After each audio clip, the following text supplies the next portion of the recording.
Hello dear students, welcome to my YouTube channel NCERT classes. बहुत बहुत स्वागत है आपका हमारे यूट्यूब चैनल पर।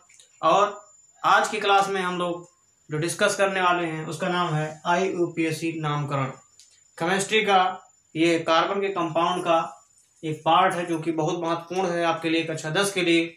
और यहाँ से लगभग 2 नंबर का, 4 नंबर का या कभी कभी 7 नंबर का क्वेश्चन आपसे पूछ लिया जाता है। तो चलिए देरी ना करते हुए इस क्लास को स्टार्ट कर लेते हैं, जल्दी समझते हैं। देखिएगा सर्वप्रथम क्या क्या चीजें हम पढ़ने वाले हैं इस टॉपिक में। तो देखिएगा सबसे पहले जो हम पढ़ने वाले हैं वह है आपका एल्केन। क्या पढ़ेंगे? एल्केन। दूसरे नंबर पे जो हम पढ़ने वाले हैं एल्केन के अलावा एल्कीन। और उसके बाद तीसरे नंबर पर जो पढ़ेंगे उसका नाम है एल्काइन। और उसके बाद में चौथे नंबर पर जो पढ़ेंगे हाइलो एल्केन।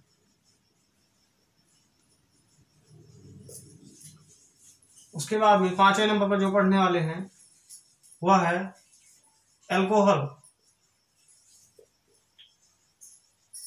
उसके बाद में 6वें नंबर पर जो पढ़ने वाले हैं एल्डिहाइड। उसके बाद में 7वें नंबर पर जो है कार्बोक्सिलिक अम्ल।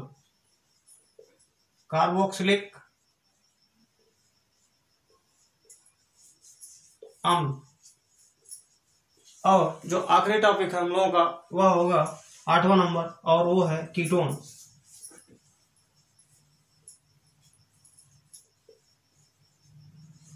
तो इतने सारे टॉपिक आपको आईयूपीएसी नामकरण के अंतर्गत पढ़ने हैं जो कि बहुत ही महत्वपूर्ण है आपके एग्जाम की दृष्टि से।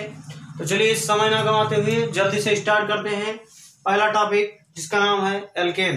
तो बना लीजिए पहली हेडिंग एल्केन। देखिएगा जो एल्केन है हमारा,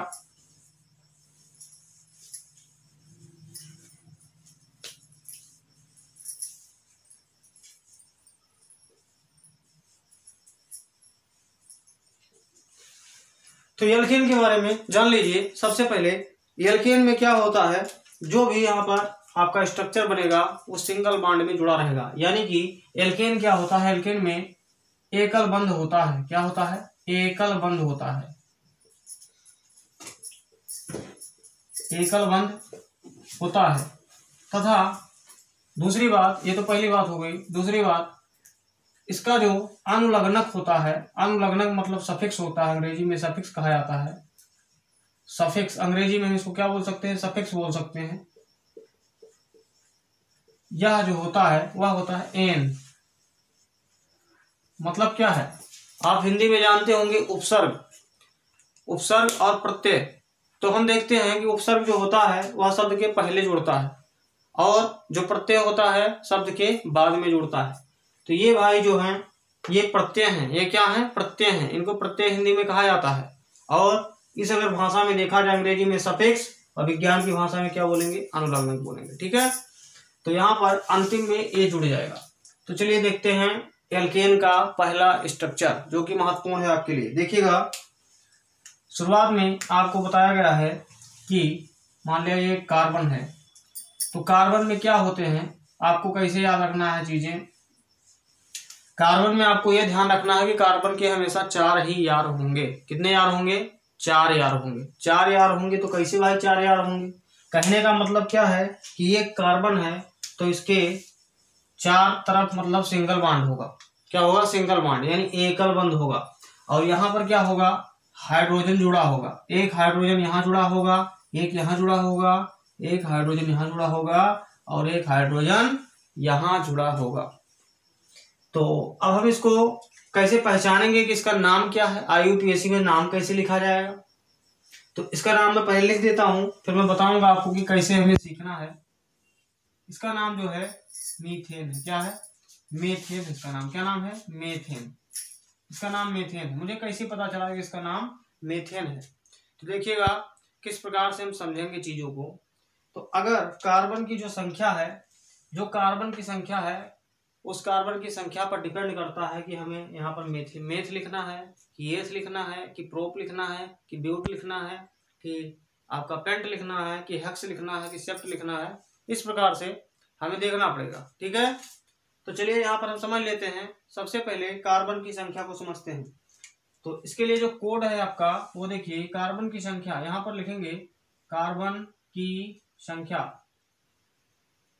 और उसके लिए जो नाम आता है वो नाम क्या आएगा, नाम भी नोट करते चलेंगे। तो सबसे पहले अगर कार्बन की संख्या 1 है तो उसका नाम जो लिखा जाएगा वो लिखा जाएगा मेथ। क्या लिखा जाएगा? मेथ। 2 अगर कार्बन है, कार्बन की संख्या अगर 2 है कहीं पर, तो उसका जो नाम लिखा जाएगा वह लिखा जाएगा एथ। अगर कार्बन की संख्या 3 है तो उसका नाम क्या लिखा जाता है? प्रोप। कार्बन की संख्या अगर 4 है तो उसका नाम क्या लिखा जाएगा? ब्यूट। अगर कार्बन की संख्या 5 है तो यहाँ पर जो नाम लिखा जाएगा वह लिखा जाएगा आपका पेंट। अगर कार्बन की संख्या 6 है तो जो हम नाम लिखेंगे वो लिखेंगे हेक्स। उसके बाद में अगर कार्बन की संख्या 7 है तो हम लोग लिखेंगे सेप्ट। हेप्ट होगा। और अगर कार्बन की संख्या 8 है तो यहाँ पर हम लिखेंगे आक्ट। क्या लिखेंगे? आक्ट। अगर कार्बन की संख्या 9 है, यहाँ पर मैं लिख देता हूँ, कार्बन की संख्या 9 है तो इसको नाम लिखा जाता है। और अगर कार्बन की संख्या 10 है तो हम लोग इसको डेक लिखते हैं। तो इस प्रकार से आप लोग जल्दी से इसको नोट कर लें या स्क्रीनशॉट ले लें। उसके बाद में मैं इसको इरेज करूंगा और आगे बढ़ेंगे हम लोग। जल्दी से स्क्रीनशॉट ले लीजिए।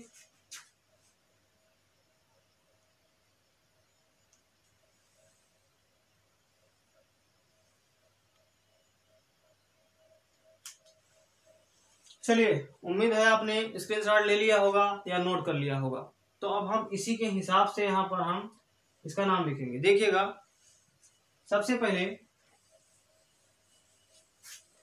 अगर इस स्ट्रक्चर की बात करें, इस वाले संरचना की बात करें, तो यहाँ पर कार्बन की संख्या हमारी कितनी है? कार्बन की संख्या 1 है। कार्बन की संख्या कितनी है? 1 है। तो यहाँ पर देखिएगा, अगर कार्बन की संख्या 1 है तो उसके लिए हम क्या लिखते हैं? मेथ लिखते हैं। क्या लिखते हैं? मेथ लिखते हैं। तो यहाँ पर हम क्या लिखेंगे? मेथ लिखेंगे। क्या लिखेंगे? मेथ। और मैंने बताया था इसका जो प्रत्यय है, सफिक्स जो है, अनुलग्नक जो है वह है एन। तो एन इसके साथ में ऐड होगा यानी जुड़ेगा, तो ये जुड़ करके क्या बन जाएगा? ये जुड़ करके बनेगा मेथेन। संधि आपने पढ़ा होगा, तो ये क्या बन जाएगा? मेथेन बन जाएगा। तो इसका जो IUPAC नाम है, IUPAC जो नाम है वह है मेथेन। अब इसका अणुसूत्र भी पूछ लेता है, तो इसका अणुसूत्र हम सीधे सीधे लिख सकते हैं। जो अणुसूत्र बनेगा, देखिएगा, C कितने बार है? 1 बार, तो हम लिखेंगे C। और H की संख्या कितनी है? 1 2 3 4। तो यहाँ पर हम लिखेंगे H कितनी बार है? 4 बार। तो इसका जो अणुसूत्र बनेगा CH4 बनेगा। IUPAC जो नाम बनेगा वो क्या बनेगा? मेथेन बनेगा। क्लियर? और यहाँ पर हम जान लेते हैं एल्केन का एक सूत्र भी होता है जो बहुत ही प्रचलित है, तो यहाँ पर हम सूत्र भी नोट करेंगे। जो सूत्र है CN और उसके बाद में H2N और प्लस में 2, यह इसका सूत्र है। सूत्र को आप लोग याद कर लें। और यहाँ पर देखिएगा, एकल बंध जो होता है तो पूरे एल्केन वाले में आपका सिंगल बॉन्ड ही चलेगा, यानी एकल बंध होगा। एक ही बंध होता है, डबल बंध यहाँ पर नहीं होता है। अब देखिएगा, हमने पहला एग्जाम्पल लिया था 1 कार्बन का, तो यहाँ पर बन गया मेथेन। अब हम लेते हैं दूसरा एग्जाम्पल, आपको समझने के लिए दूसरा एग्जाम्पल हम ले रहे हैं। यहाँ पर देखिएगा,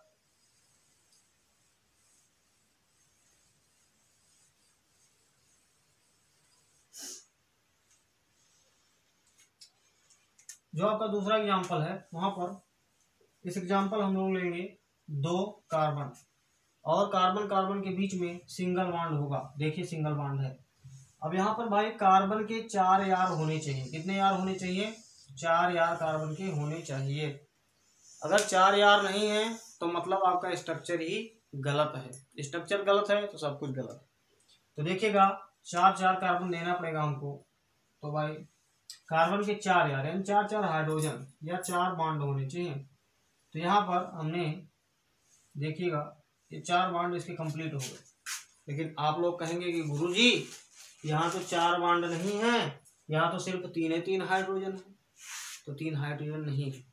ध्यान से देखिए, 1 2 3 4 ये वाला बॉन्ड भी काउंट होगा, ये वाला बॉन्ड जो है ये भी काउंट होता है, इसीलिए इसको मिला करके कितने हो जाएंगे, 4 हो जाएंगे। अगर दूसरे वाले कार्बन की बात करें तो यहाँ भी 1 2 3 और 4, इसका भी 4 कंप्लीट है, तो दोनों का 4 4 कंप्लीट है।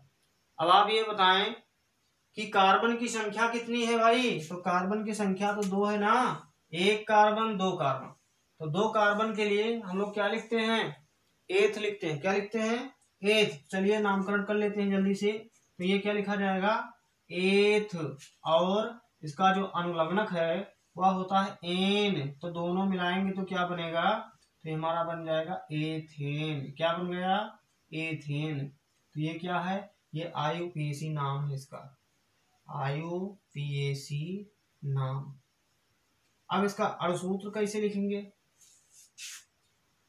तो अणुसूत्र भाई लिखने के लिए हमें देखना पड़ेगा, सबसे पहले कार्बन की संख्या कितनी है, 2 है, तो यहाँ पर लिख देंगे जो हमारा कार्बन है, कार्बन की संख्या कितनी है, 2, और हाइड्रोजन कितने हैं, तो 1 2 3 4 5 6, हाइड्रोजन कितने हैं, हाइड्रोजन है 6, तो इस प्रकार से C2H6 ऐसा भी लिख सकते हैं सूत्र में, या हम दूसरी तरह से भी लिख सकते हैं, दोनों सही माना जाएगा, कोई दिक्कत नहीं।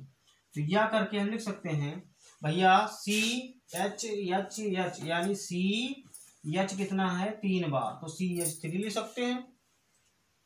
और इसके बगल में यहाँ भी क्या है, C 1H 2H 3H CH3, यहाँ भी लिख सकते हैं। ये दोनों सही, ये दोनों सही माना जाएगा। अगर आपके एग्जाम में प्रश्न आता है और आप इस प्रकार से लिख देते हैं, चाहे ये वाला लिख दीजिए चाहे ये वाला, आपको पूरा नंबर मिलेगा, कोई दिक्कत नहीं। चलिए अब हम देखते हैं इसका तीसरा एग्जाम्पल। उम्मीद है आपको यहाँ तक समझ में आ गया होगा। चलिए अब हम तीसरे स्ट्रक्चर की बात करने वाले हैं। यहाँ पर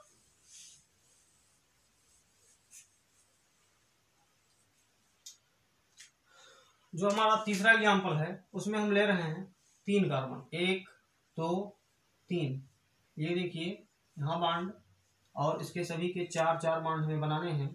देखिएगा अब 4 4 भाई हाइड्रोजन भी सबको देना पड़ेगा, है ना, तो हाइड्रोजन करने के लिए क्या करेंगे, यहाँ पर एक H यहाँ भी H, और ये हो गया इसका पूरा, हाइड्रोजन का हो गया काम पूरा, 1 2 3 4, 1 2 3 और 4, 1 2 3 और 4, बिल्कुल यहाँ पर कंप्लीट हो गया। तो कंप्लीट हो गया तो इसका IUPAC नाम लिखने की कोशिश करते हैं हम लोग, IUPAC नामकरण इसका हम करेंगे। दूसरी बात, इसका अणुसूत्र भी हम लोग क्या करेंगे, लिखेंगे। तो IUPAC नाम की अगर बात किया जाए तो यह डिपेंड करता है कार्बन की संख्या पर, जैसा कि आप जानते हैं। तो कार्बन की संख्या कितनी है, 1 2 और 3। अगर 3 कार्बन होगा तो हम क्या लिखने वाले हैं, प्रोप। क्या लिखेंगे, 3 कार्बन के लिए हम लोग लिखते हैं प्रोप, और प्रोप में जोड़ेंगे एन, तो बनेगा क्या, प्रोपेन। क्या बना, प्रोपेन। इस बार मैंने डायरेक्ट कर दिया, क्योंकि बार बार हम लोग सफिक्स ऐड नहीं करेंगे, नहीं तो हमारा समय जाया होगा, इसलिए हमने डायरेक्ट लिखने की कोशिश की है। अणुसूत्र जो बनने वाला है, आप 2 प्रकार से इसका अणुसूत्र लिख सकते हैं। एक, कार्बन की संख्या गिनेंगे पहले, 1 कार्बन 2 कार्बन 3 कार्बन, यानी C3 लिख सकते हैं। और हाइड्रोजन की संख्या आपकी 8 है, तो यहाँ पर H8 लिख सकते हैं। या दूसरी तरह से भी हम लिख सकते हैं, कैसे, पहला C और ये 1 2 1H 2H 3H, CH कितना है, 3 है, 1 2 3, तो CH3, और सिग्नल बॉन्ड के साथ देखिएगा CH1 1 2 CH2, और उसके बाद में C और H कितना है, 3 है, तो CH3। इस प्रकार से भी हम लिख सकते हैं, कोई दिक्कत नहीं है, कोई प्रॉब्लम नहीं। ठीक है, उम्मीद है कि आपको यहाँ तक बिल्कुल सही सही समझ में आ रहा होगा। तो चलिए अब हम लेते हैं इस बार जो अगला एग्जाम्पल है वह है थोड़ा और ज्यादा का लेते हैं। उम्मीद है आपको समझ में आ रहा होगा ये वाला स्ट्रक्चर। तो देखिएगा इस बार जो हम एग्जाम्पल लेंगे, अगला चौथा एग्जाम्पल होगा शायद हमारा। इस बार हम लेते हैं 6 कार्बन, 1 2 3 4 5 और 6 कार्बन। यहाँ पर देखिएगा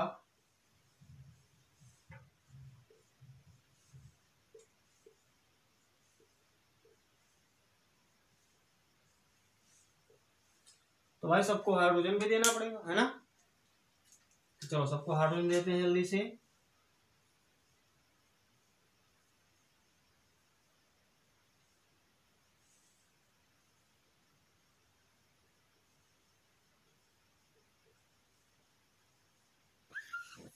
सभी के पास हाइड्रोजन सभी का कंप्लीट हो गया है। जल्दी से इसका नामकरण हम लोग करते हैं।